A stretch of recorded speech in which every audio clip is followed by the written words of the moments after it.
Ladies and gentlemen, please welcome Tommy Drake.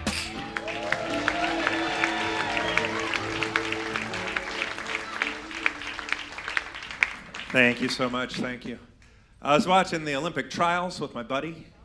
He said, you know, those Olympians, they stay in that Olympic village. They all have sex with each other. That must be great, the best athletes in the world having sex with each other. I bet Olympic village sex is horrible. Everybody's trying to finish first. I'm excited America's fastest woman, Sha'Carri Richardson, will be competing this time. She didn't get to compete in the last Olympics. She failed a drug test. She tested positive for marijuana.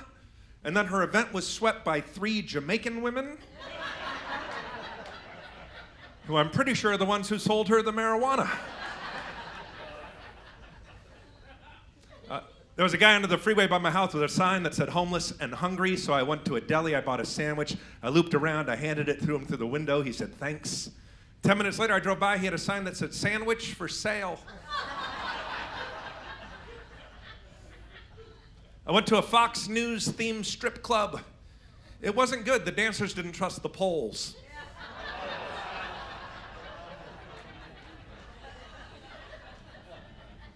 According to the NFL, since Taylor Swift has been dating Travis Kelce, viewership among women is up 60%. Still no statistics for the other 7 genders.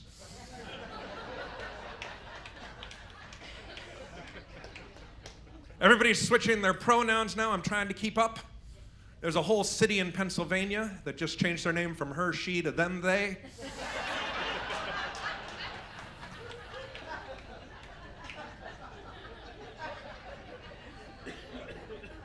I know a lot about you guys from those first few jokes.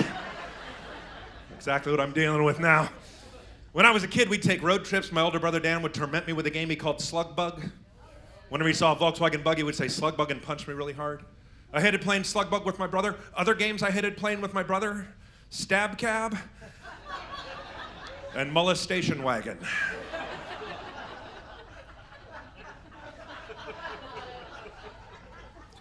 I am an obviously married guy. This is not a shirt that a man buys for himself.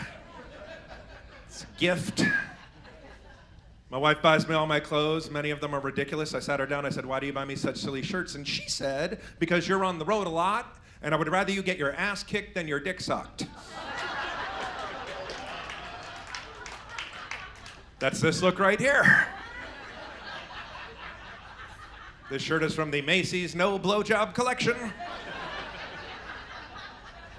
also known as the sales rack. That's a dirty joke for me right there. There are places I can't do that joke. I usually don't find out until I try to do that joke one time in that place. I was performing in a little town called Hutchinson, Kansas. I did that joke. I said, my wife bought me this shirt because I'm on the road a lot. She'd rather get my ass kicked than my dick sucked. Big cowboy right down front goes, how about both?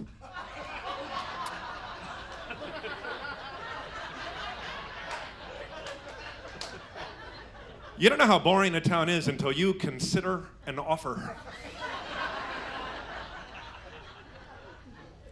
My wife got me some Axe body spray. She loves it. I don't get it. To me, it smells like a combination of motor oil, charcoal briquettes, and grass clippings. Then it occurred to me, my wife just wants me to smell like I know how to do stuff. She got us a new expensive Tempur-Pedic mattress. I said, why do we need a new mattress? She goes, no, this mattress is different. One person can be bouncing up and down. The other one doesn't move at all. Sounds just like our old mattress.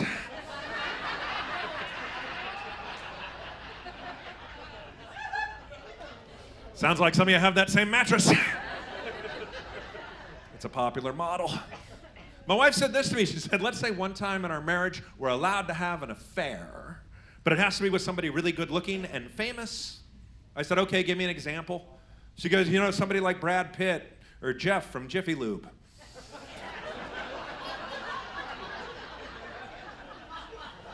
I'm just glad she's getting the oil checked. In the late 70s, NASA sent out the Voyager probes, 2 of them, to get pictures of the outer planets, and they slapped a gold record on there with the sounds and sights of planet Earth, you know, in case extraterrestrials ever found one of the probes and also had a turntable.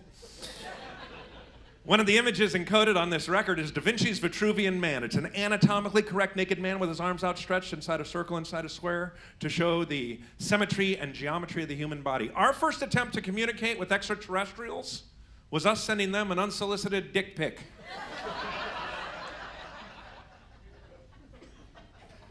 I got invited to do comedy at a place called the Comedy Cafe in Amsterdam. And I was excited about going to Amsterdam for the same two reasons that most people are excited about going to Amsterdam: the windmills and the tulips. But after a while, you get sick of smoking windmills and paying for tulips. I was working with a British comic. It was November. This British guy got on me about Thanksgiving. He said, "I can't believe you Americans still celebrate Thanksgiving." I say, "Why? It's my favorite holiday." He goes, "You're commemorating a feast that was supposed to be a treaty between you and indigenous people you eventually killed and took all their land." I said, "Whoa. Technically, when most of that happened, we were still British."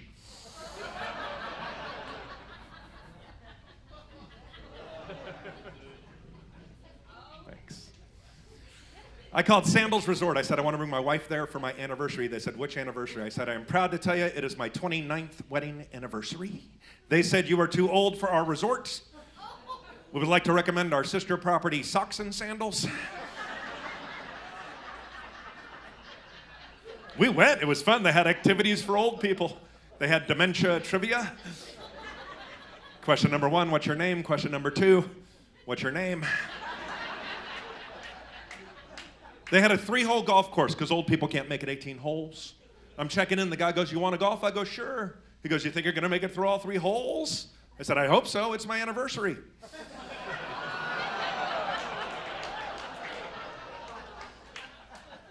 I had no idea there were so many golfers in this crowd. My wife said something that hurt my feelings. The saddest part of this story is I don't think she knows how much she hurt my feelings. Every Thursday morning, she has to get up early, go to her office for a sales meeting. She doesn't like going. She thinks the meeting's unnecessary. I know that. I called her Thursday afternoon. I said, "How was your sales meeting?" She said, this is the part that hurt my feelings, "It was a total blowjob." My wife used the term blowjob in place of the phrase waste of time. That's the wrong attitude. And it's hurtful. Even if you do believe it's a waste of time, lie to me every now and then to make me feel special. Once in my marriage, I would love to say, "How was your sales meeting?" And my wife said, "It was great. They raised my commission. They extended my benefits, and everybody got ice cream. It was just like sucking your dick."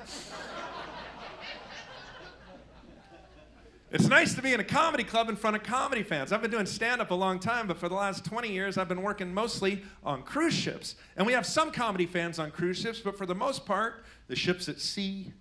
There's music at one of the ship, comedy at the other, so people just wander in, you know? And it's a big corporation that I work for, so whenever I do a joke that offends somebody, they make a complaint at a guest services desk, and then they get free stuff.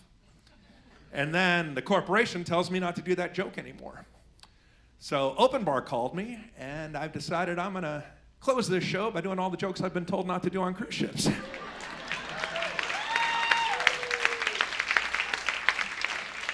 So I appreciate you guys being here for this. Generally, the longer the cruise, the older the crowd. I got flown to South America to get on for 3 days in the middle of a 55-day cruise. You know who has time to take a 55-day cruise? Really old people. The average age on that ship, no exaggeration, was 75 years old. The late show was at 5:30. I did this bit for the old people. I have an idea that might prevent some random gun violence. I think everybody that owns a gun should be required to own some marijuana and some pornography. And you have to hide all 3 of these things in the same place in your house. That way, if a kid ever accidentally finds your gun, he also finds stuff that's way more fun to play with than a gun. Did you hear about Billy? He found his dad's gun. Oh my God, then what happened? Then he got high, jerked off, and passed out. Now he can't remember where the gun is hidden. Something fascinating happened when I did that bit for all the old people. When I mentioned marijuana, half the crowd cheered. My host was 20 years old. After the show, he goes, "Tommy, I'm surprised all these old people cheered when you mentioned marijuana." I go, "The average age in this room is 75. Do the math. They're the people that invented marijuana." You want to learn how to roll a joint properly? Find a dude with a gray ponytail. Willie Nelson will share some knowledge. He's arthritic, he needs your fingers. I was on an airplane in a window seat. This woman came into my aisle. She had a dog with her. The dog was not on a leash. The dog was not in a carrier. It was just with her. The dog sat on my shoe. This lady leaned over. She goes, listen, I have emotional problems. Flying gives me anxiety. Sasha calms me down. I hope we're not going to have an issue. I said, I have no issue with this. I love dogs. So I took out my computer and I started watching porn. She said, what do you think you're doing? I said, listen, I have emotional problems. Flying gives me anxiety. Sasha calms me down. You notice my Sasha has both a collar and a leash. That position's called emotional support doggy style. I was in line to buy a coffee. There were two young ladies in front of me, maybe 25, maybe 14. I'm not good with ages. This is the chunk of conversation I overheard. The one girl said to the other one, I'm so freaked out. I hear that people eat spiders in their sleep. The other girl goes, ooh, gross. And the first girl goes, yeah, scientists estimate, which is a great way to start a sentence, that you eat like 20 spiders in an average lifetime. That's the chunk of conversation I overheard. My first thought was, no wonder there's no cure for cancer. Scientists are busy working on this spider thing. But then it hit me, these were young people probably misinformed by the internet. Think about spiders, they're clever, they make a web, they trap food. I doubt they're mounting a nocturnal oral offensive on the top of the food chain, and if they are, how do they keep losing that battle? If you're a creature, and you attack another creature while it's sleeping, and that creature eats you without waking up, you shouldn't be allowed to be on the planet anymore. We should revoke your species. When I am awake, I am scared to death of spiders. Apparently asleep, I'm a warrior. Here's another reason why I'm fairly certain nobody in this room has ever eaten a spider in their sleep. I don't know if you've ever tried to feed somebody something while they're sleeping, but I have in the name of science. And my research shows they do not swallow.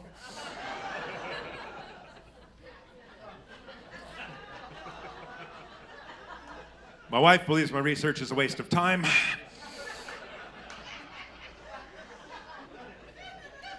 People ask me all the time, they say, does your wife ever come on the cruise ship with you? No, she's under the impression that that's not allowed. We try to make the most of our time together when I am home. She came home 3 hours late one time, no call, no nothing. You'd think I'd be mad. No, I was concerned. I had all this stuff running through my head. Maybe she got into an accident. Maybe she's in the hospital. Maybe she's dead. Where are the insurance papers? Is State Farm even open on Saturday? How soon is too soon to start dating? When she finally came to the door, I was so relieved. I said, honey, I'm so glad you're here. If I didn't have you, I don't know what I would do first. My wife and I have been making jokes like that to each other the entire relationship. We think they're funny, you know? Many years ago, we were at the movies watching the second Lord of the Rings film. It was called The Two Towers. Crowded movie theater. I start laughing right in the middle. It's not a funny part. This angers my wife. She goes, why? Are you laughing? You're embarrassing me. I say, I just realized the one ring that rules them all looks just like a gold wedding band. And the little fella's on a journey to get rid of it. The longer he wears it, the sicker he looks. Good luck, Frodo. If your spouse dies before you, they call you a widow or a widower. I don't like those words. I think if your spouse dies before you, they should call you the winner. If you could sit right next to them and both laugh at that, that's a strong marriage right there. You're going to make it till one of you dies. Comedy's changed a lot in the last 30 plus years that I've been doing it. You guys have been, some of you have been comedy fans even longer than that. Stuff that used to offend people all of a sudden doesn't. Stuff that used to not offend people all of a sudden does. The first time I got one of those complaints on a cruise ship, this is the bit that caused the heckle that created the story that started the complaint. I'm going to do all of them for you.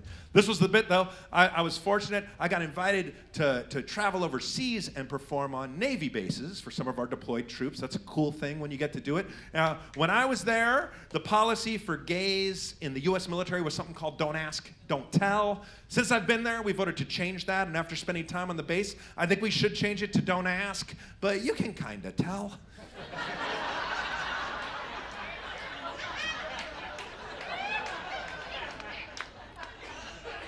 20 years ago, that was the most offensive joke in my act. The first time I did that joke on a cruise ship, a guy stood up in the middle of the room, said, "That's just in the Navy. I'm in the Army. We don't have any of them," and stayed standing.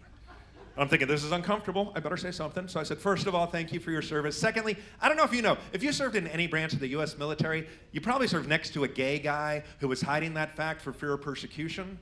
But as far as I'm concerned, if you put your ass on the line for my safety, what you shove into that ass in your own free time is your own damn business." Now, he sat down, let me finish the show. After the show, he bought me a beer, and then we made out.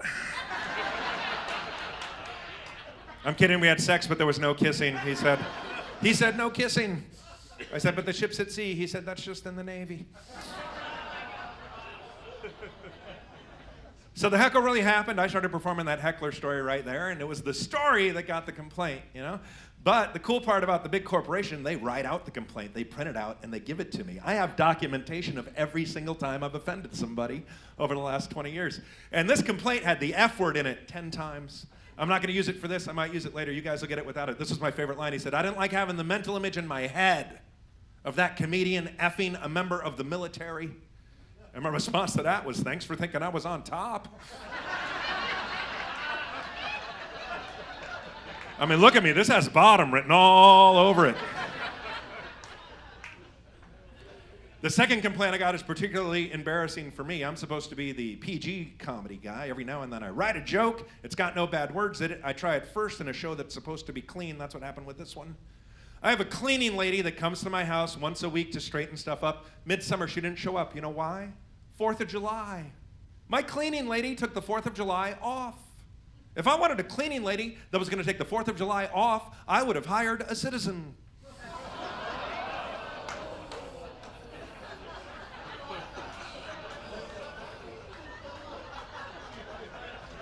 The complaint I got about that bit was a simple one. The person wrote, "I didn't appreciate the joke the comedian did about his Mexican housekeeper." I didn't say she was Mexican, did I? All I said was she wasn't a citizen. If you pictured a Mexican, your thoughts are racist. I'm offended by you. Truth is, she's from Canada. Sometimes the opposite happens. Sometimes I write a joke. I know before I try it on a ship, it's gonna get a complaint, but I like the joke so much, I do it anyway. That's what happened with this one. Gay Army veteran Pete Buttigieg is Secretary of Transportation. For the first time in the history of our country, we have a Secretary of Transportation who's actually pulled a train.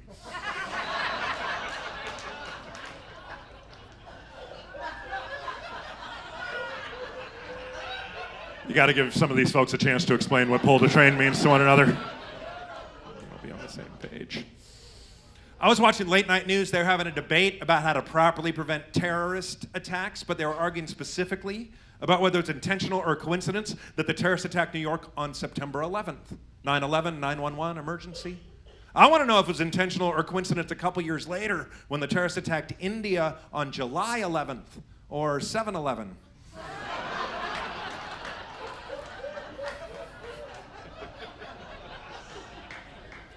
Osama bin Laden released 5 videos after he died. That's 3 more than Tupac. Here's some fascinating history. Apparently, the proper spelling of his first name was Usama with a U. For 10 years, we were spelling it Osama with an O. Once we figured this out, it took 20 minutes to find him. Pakistan was like, "Oh, Usama? No, he's right there. I know. All your emails said Osama." Each of those last 4 bits I did, they all got documented complaints on the cruise ship. I was told never to do them again. There's not a bad word in there. The bits are just about hot button topics. If you're passionate about a topic, sometimes it doesn't matter what the joke is. You don't want to hear somebody joking about that topic, you know, which is why some people get offended and the people next to them don't. It's okay to get offended by something a comedian says. You can't help your feelings, you know. And I'm sensitive to that, like many of you. My own family is currently unfriending one another online again over political stuff they're sharing. But I feel fortunate that in the same family we have really liberal people and really conservative people. So whenever they all get together in one big group, I always try to step into the middle of that group and say something like gay marriage and then step away.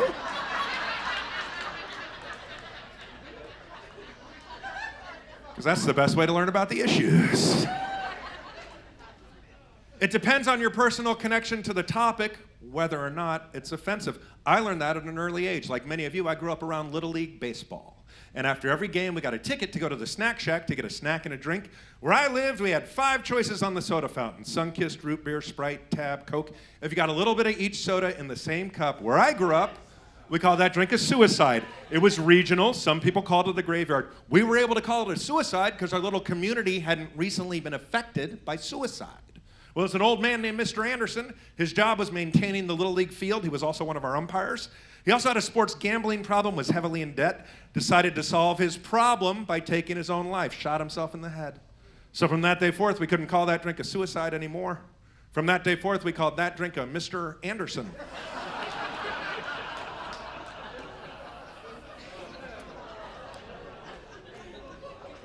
Of all the bits that I have been told not to do on cruise ships anymore, I'm a professional. All the bits that I have been told not to do on cruise ships anymore. This next one here is currently in first place as far as the volume of complaints it got the one night I did it. And it became something that everybody's talking about all of a sudden.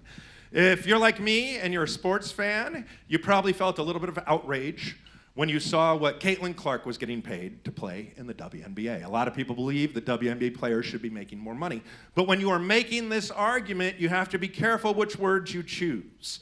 I saw somebody ranting about it online, and they hashtagged it with equal pay for equal work. Now, I did a little bit of research. It's not exactly equal work. Let me break it down for you. The WNBA plays a 40-game season. The NBA plays an 82-game season. If you add one game to the 40, you get a reducible fraction, 41 over 82, or 1/2 as many games in a WNBA season as in an NBA season. Now, is each of these games the same length? No, the WNBA plays 2 20-minute halves or 40 minutes of basketball. The NBA plays 4 12-minute quarters or 48 minutes of basketball. The fraction there is 40 over 48 or 5/6 as many minutes of basketball in a WNBA game as an NBA game. Multiply that by the 1/2 as many games in a WNBA season. We learn that that season has 5/12 as many minutes of basketball in it as an NBA season. Now, is each minute of basketball in each of the seasons the same amount of work? No, there's different rules in the WNBA than there are in the NBA. The NBA has a 24-second shot clock, which means boys have 24 seconds to shoot the basketball. The WNBA has a 30-second shot clock, which means the girls have 30 seconds to shoot the basketball. So for every 2 minutes of play, a WNBA player runs down the floor one less time than an NBA player at a 4-to-5 ratio. Multiply the 4-to-5 ratio by the already established 5/12 minutes of basketball in a WNBA season, cross-cancel the 5s, reduce the 4 over 12. We come to the conclusion that a WNBA season is 1/3 as much work as an NBA season, so that's one of the reasons why they don't make as much money. Now, I know what you women are thinking. You're thinking, hey, Tommy, slow down. We're girls. We aren't as good at math.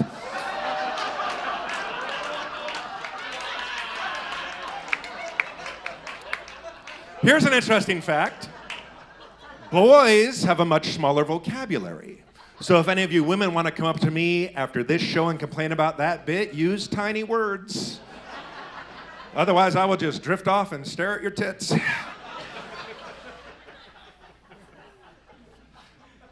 I have a celebrity crush. Her name is Ashley Graham. I think she's beautiful. Ashley Graham is a supermodel, but she's one of these women who they call a plus-sized model. I don't like using the term plus size to describe models. I also don't like using the term fun size to describe candy bars. I think delicious is delicious regardless of quantity.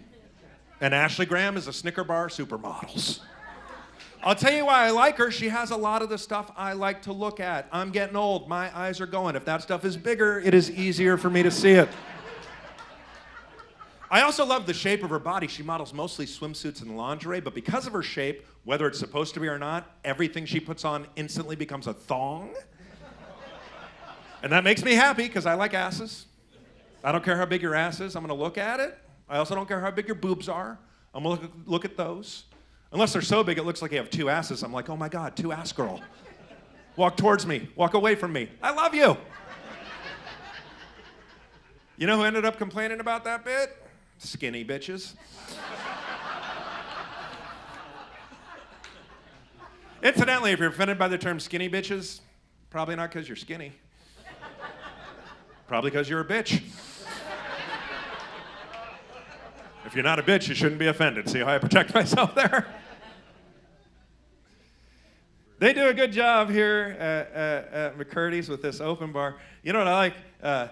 Sometimes we have a required degreet, they call it. Sometimes it's in your contract that after every show, you have to stand at the exit and say bye to people for a certain amount of time. You know, here tonight, it's optional. But I like you guys. I'm probably going to do it. And I have a Facebook fan page. So women, I encourage you. Tonight, after the show, come find me, take a picture with me. And maybe right before the picture's taken, you could kiss my cheek or throw a leg around me. Then change that to your profile pic, tag me in it, and change your relationship status to It's Complicated with Tommy Drake. Because I'm going to have that fight again when I get home.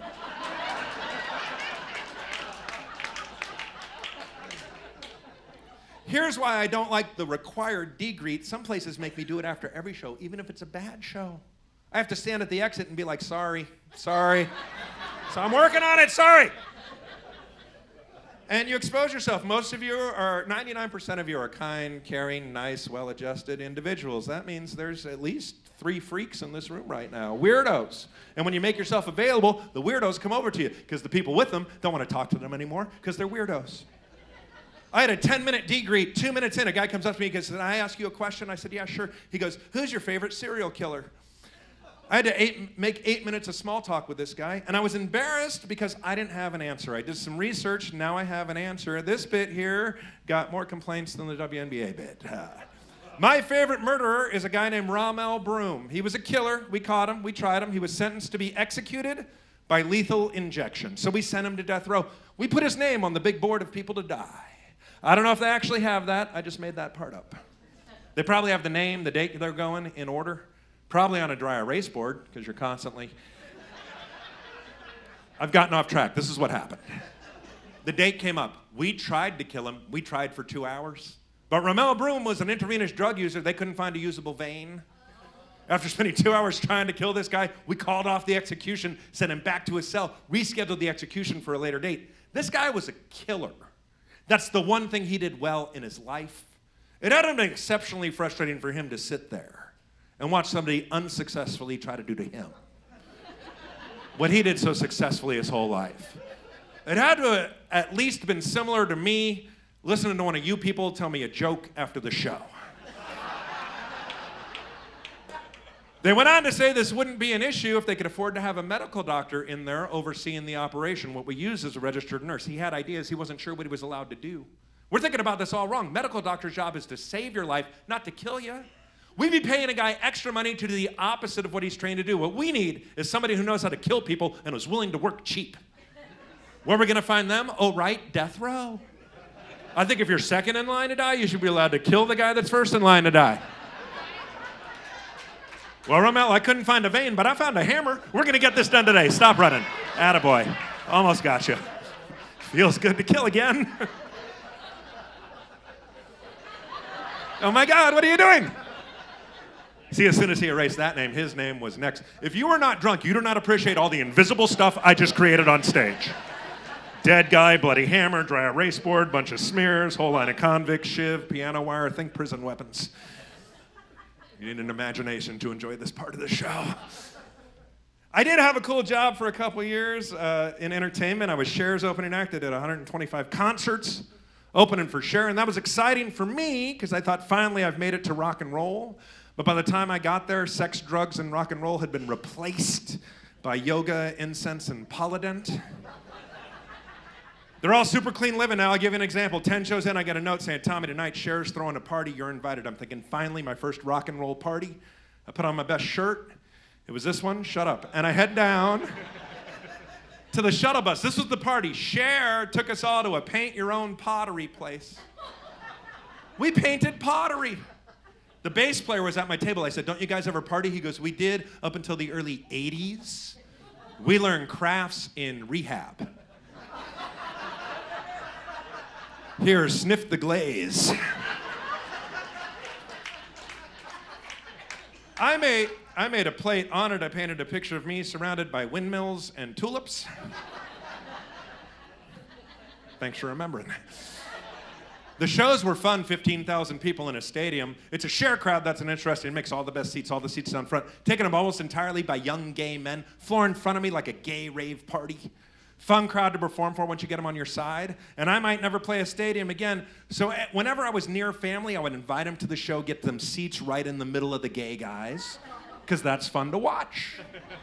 Everybody made it except my brother Dan, Slugbug Dan. He's now a helicopter pilot in the Navy. I called him. I said, Dan, you have to come see me open for Cher. He said, Tom, I don't know if you watch the news. I'm in the Navy. We're kind of busy. I said, come on, man. There'll be other wars.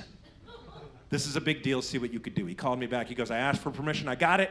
I could fly in on a military flight, see your show, fly out that night, but I'll be wearing my uniform at the concert. Is that okay? I said, yeah, that's okay. If you're not laughing, let me explain. Wearing a Navy uniform to a Cher concert is kind of like wearing lipstick in prison. To this day, he still says it was the greatest night of his life. I got him great seats, too, right between the biker, the Native American, the cowboy, and the cop. He fit right in. That's my older brother, Dan. I have a younger brother, Andy. We're close in age. Last time we were all together was at my mom's house for the holidays. And as soon as we got there, I'm supposed to be the entertainer. I pulled out Mom's old photo albums from when we were young and goofy so I could make fun of the pictures. We could all laugh. Well, my brother Dan was one of these kids who had to have braces and headgear for 9 years of his childhood. He's an easy target. I'm making fun of the headgear. He realizes, looking at the pictures, me and my younger brother didn't have that stuff. So he gets mad at my mom. He goes, Mom, I don't get it. How come I had to have headgear and Tom and Andy didn't have to have that stuff? And my mom looks at him and goes, you ever make waffles? You know, the first one comes out all fucked up.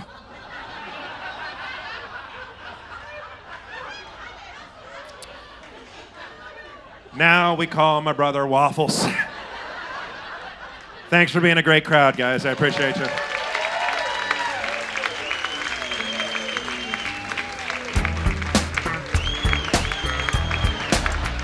Tommy Drake, ladies and gentlemen.